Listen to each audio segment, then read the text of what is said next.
Last week we talked about Overwatch's asymmetric level design, and all the complexities of balancing an attacker versus defender type map that funnels teams down a carefully designed path. But you can't talk about asymmetric balance in Overwatch without bringing up the other major factor at play: Overwatch's asymmetric heroes.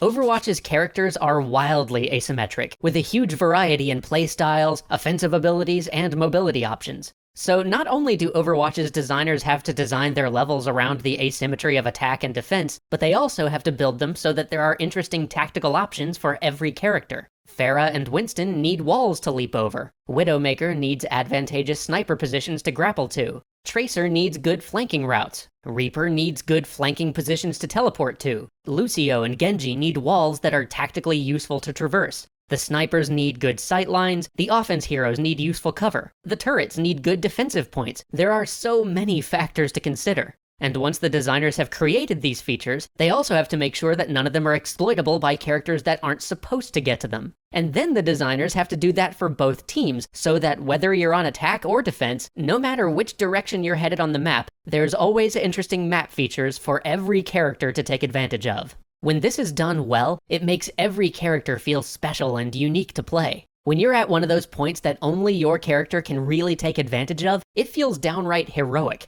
But in terms of design, this comes with a cost: more complexity. Map knowledge is important in all first-person shooters. It takes the player longer to learn asymmetric maps because, well, there's just more variations in the map to learn. In Overwatch, this is only compounded by the variety of characters and movement styles that the maps have to accommodate. Of course, that's not to say that this was a wrong decision by the design team. In fact, it's part of what gives the game its depth. But this is one of the trade-offs you have to accept with this type of wildly asymmetric design.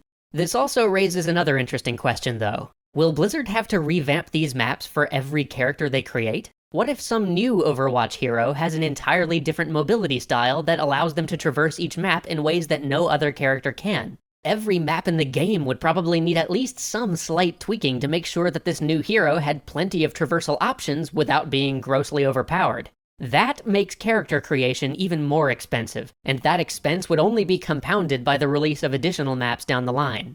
Of course, there are other ways to limit this by creating characters that have roughly the same movement styles and roles as existing characters, but that kinda clashes with one of Overwatch's greatest strengths, which is character diversity. Ultimately, this added development cost isn't necessarily a bad trade-off, because interesting maps are a huge part of what makes interesting FPS gameplay, but the extra cost built into every character does mean that new characters will probably roll out more slowly.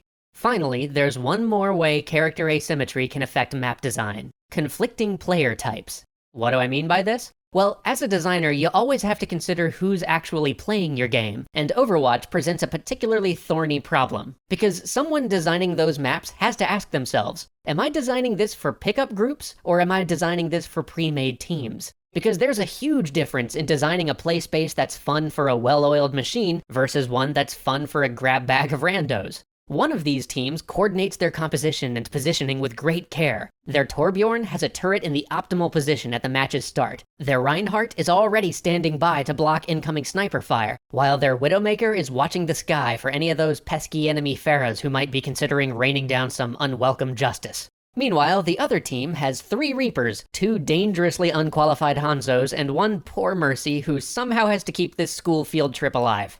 These are very different teams of players, and they require very different map design approaches. And you can feel that tension in Overwatch's map design, because Blizzard can't really afford to leave either group behind if they want Overwatch to compete with the other big FPS games on the scene, like CSGO or TF2 or Call of Duty. That said, I do sense that Blizzard is leaning more towards producing for coordinated teams, perhaps with the hope that some meta will take hold like it has in the MOBA world, or even like you see happening to a much smaller degree in TF2.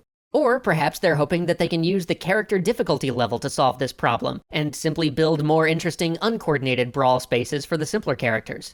In the end, though, Overwatch is an interesting game to study as a designer thinking about asymmetric map design, because that team clearly has the resources to do this right, and they've sort of turned all the advantages and disadvantages of asymmetric map creation up to 11. They've created maps that use the inherent imbalance of asymmetric map design to create interesting tactical options and varied combat situations, and to try to create an actual design interest curve for their levels. But they've created an even harder balance challenge for themselves in the process. They've built in further asymmetries to provide amazing opportunities for each character from each side of the map, but in doing so, they not only made themselves vulnerable to the possibility of more game-balanced landmines, but also made the process of future character creation slower and more expensive. And on top of their map asymmetry, they've embraced the asymmetry of player types, and built an amazing tactical experience for a fully assembled group into the very maps they make, but that inevitably means they're sacrificing focus on the pickup group experience. I trust Blizzard's capacity to walk the fine line that they've created for themselves, but succeed or fail, I think the rest of us have an incredible amount to learn as designers from Overwatch. Thanks for watching, we'll see you next week. Feel that healing beat.